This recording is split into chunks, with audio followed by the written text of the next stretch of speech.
So কে হতে পারে বার্সেলোনার নেক্সট নাম্বার 9? এখন 25-26 সিজন যেহেতু মোটামুটি শেষের দিকে, সবার মনে একটাই প্রশ্ন যে ভাই নেক্সট সিজনে বার্সেলোনা নাম্বার 9 হিসেবে আমরা কাকে দেখবো?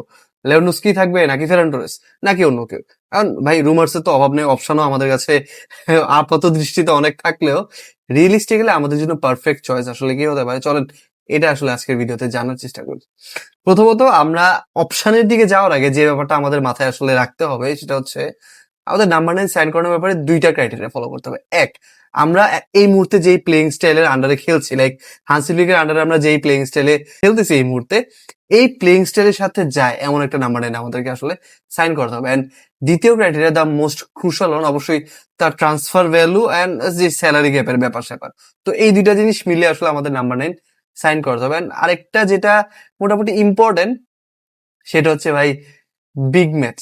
বিগ ম্যাচে আসলে টেম্পারামেন্ট ধরে রাখার যে ক্ষমতাটা, লাইক ইউসিএল আমরা কি বলবো, ইউসিএল এর কথা তো আর বলতে ইচ্ছা করতেছে না। যাই হোক, এই মোটামুটি এই দুই তিনটা জিনিস আসলে আমাদের মাথায় রাখতে হবে। এখন সবচেয়ে বেশি যেই দুটা অপশন নিয়ে আসলে কথা হচ্ছে সেটা হচ্ছে Julian Alvarez and Victor Osimhen. এখন রিয়েলিস্টিক্যালি যদি আমি বলি, হুলিয়ান আলভারেস বার্সেলোনার এই মুহূর্তে যেই প্লেইং স্টাইল আছে হান্সি ফ্লিকের আন্ডারে can be really a good option, মানে একদম পারফেক্ট পারফেক্ট একটা অপশন হতে পারে। বাট ট্রান্সফার ফি, আপনি জাস্ট চিন্তা করেন এই সিজনে অ্যাথলেটিকো মাদ্রিদ এই মুহূর্তে সেমিফাইনালে আছে ইউসিএল এ। সো নেক্সট সিজনে তারা অবশ্যই আরো ভালো করতে চাইবে, ইভেন তারা হয়তোবা লা লিগাতে আরো ভালো করতে চাইবে। এই মুহূর্তে আমার মনে হয় না যে অ্যাথলেটিকো খুব সহজে আলভারেজকে ছেড়ে দিবেন, বার্সেলোনার কাছে ছেড়ে দিবে খুব একটা কম, মানে একটা চিপ প্রাইসে, মানে লাইক 100 মিলিয়নের উপর নিচে তো আপনি চিন্তাই করতে পারেন না।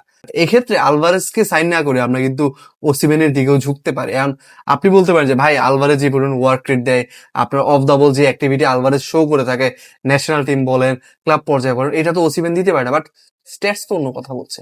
আমি আজকে যদি আপনাকে একটা স্ট্যাটস দেখাই যে অফ দ্য বল অ্যাক্টিভিটির কথা যদি বলি আমি এই দুইটা প্লেয়ারের লিগে, তাহলে আপনি একটু অবাকই হবেন।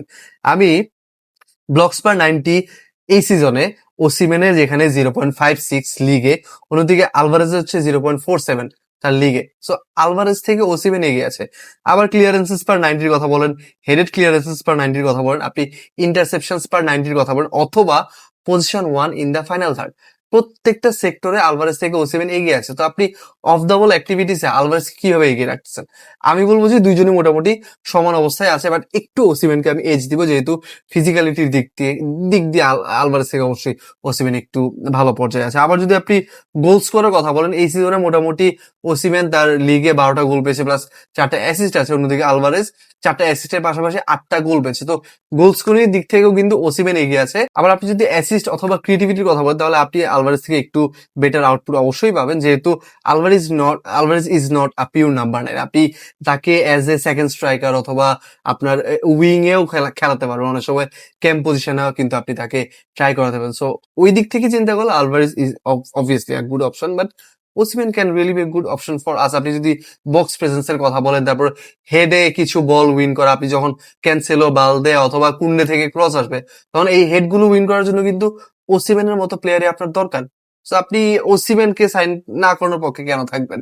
ইভেন আপনি যদি প্রাইস ট্যাগের কথাও বলেন, আলভারেজ থেকে ওসিমেন কম্পারেটিভলি একটু চিপার অপশন, ইভেন সেম লেভেলের পারফরমেন্স কিন্তু ওসিমেন আপনাকে দিতে পারবে on the ball, of the বল যেটাই বলেন না কেন। তবে হ্যাঁ, তবে একটা যেই ওসিমেনকে দিয়ে একটা সন্দেহ যেটা থাকে সেটা হচ্ছে তার ইগো। এখন নাপোলি ছেড়ে তার যে গালাতাসারে যাওয়ার যে এই ব্যাপারটা, এটা কিন্তু ওই একটা ঝামেলার কারণে হয়েছিল, কাইন্ড অফ একটা ইগোর ব্যাপার স্যাপার ছিল।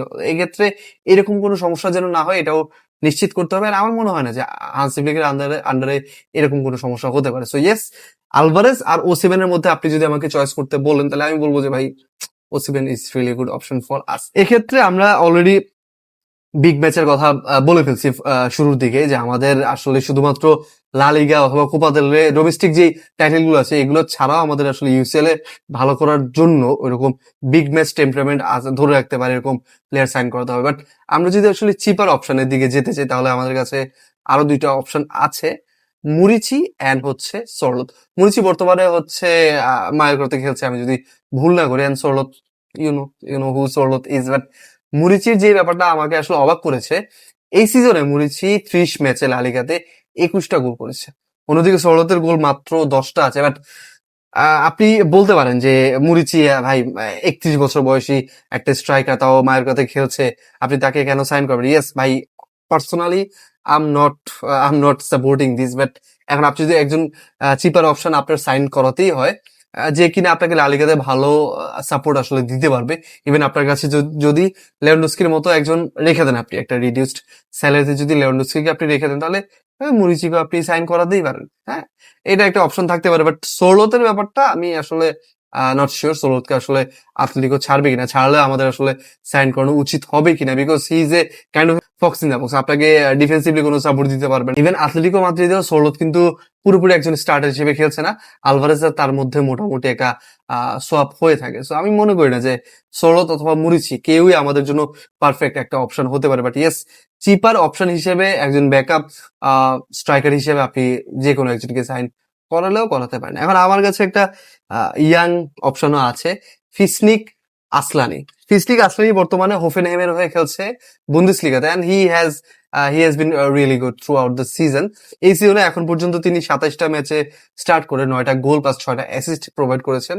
আর যে ব্যাপারটা ইন্টারেস্টিং সেটা হচ্ছে he is not a pure number ৯ like Osimhen or Sorloth or even Muriqi. He is kind of a Alvarez type of player, যে কিনা আপনাকে কিছু ক্রিয়েটিভিটি দিক থেকে সাপোর্ট দিতে পারবে। সো আপনি যদি একজন ইয়াং প্রসপেক্টকে সাইন করাতে চান, এক্ষেত্রে আপনি আসলানির দিকেও মুভ অন করতে পারেন। বাট এক্ষেত্রে আমার মনে হয় যে লেভানডস্কিকে কন্ট্রাক্ট রিনিউ করে তার একটা রিডিউসড স্যালারিতে রেখে দেওয়া উচিত হবে, কারণ আপনি ফেরান টোরেস আর আসলানির উপর ভরসা করে আসলে আপনি ইউসিএল জিততে পারবেন, এটা বলা একটু টাফ। অনেস্টলি এটা বলা একটু টাফ। তো আপনার এক্সপিরিয়েন্স একজন প্লেয়ার অবশ্যই দরকার। এক্ষেত্রে আমার মনে হয় লেভানডস্কিকে একটা রিডিউসড স্যালারিতে যদি রেখে দেওয়া যায়, দেন আপনি আসলানিকে হয়তো বা সাইন করতে পারেন। লেভানডস্কি আর ফেরান টোরেসের কথা যদি আমি বলি, তাহলে দুইজনের মধ্যে আমি লিওনডস্কিকে রেখে দেওয়ার পক্ষেই থাকবো, বিকজ অলরেডি মানে বিভিন্ন তথ্য অনুযায়ী লিওনডস্কিকে একটা রিডিউসড স্যালারিতে এক্সটেনশন অফার করা হয়েছে। যদি সে এটা গ্রহণ করে, তাহলে আমার মনে হয় যে লিওনডস্কি থাকতেছে আরেকটা সিজন বার্সেলোনাতে। বাট ফেরান টোরেসের ক্ষেত্রে যেটা হয়, আপনি কনসিস্টেন্ট পারফরমেন্স তার থেকে পাবেন না। ইভেন আপনার এক্সপিরিয়েন্সের দিক থেকেও Lewandowski is far ahead of Ferran Torres. হ্যাঁ, আপনি বলতে পারেন যে লাস্ট কয়েকটা ম্যাচে ফেরান টোরেস ভালো পারফর্ম করছে, কিছু অসাধারণ গোল আপনাকে প্রোভাইড করছে, বাট ভাই কনসিস্টেন্সি তো নাই। সো কনসিস্টেন্সি, এক্সপিরিয়েন্সের কথা যদি বলেন, বিগ ম্যাচ টেম্পারামেন্টের কথা যদি আপনি বলেন, তাহলে Lewandowski is better option for us compare to Ferran Torres. So yes, এই হচ্ছে মোটামুটি আমার মতামত আমাদের নেক্সট সিজনের নাম্বার 9 এর প্রবলেম নিয়ে। আপনারা আপনাদের মতামত অবশ্যই কমেন্ট সেকশনে জানাতে ভুলবেন না, যে আপনার মতে কে আসলে বার্সেলোনার নেক্সট নাম্বার 9 হওয়ার যোগ্যতা রাখে এবং কেন। আর ফলো করেন, এরকম আরো রেগুলার ভিডিও পাওয়ার জন্য ফলো করেন, অবভিয়াসলি ফিসক্যালভার্স।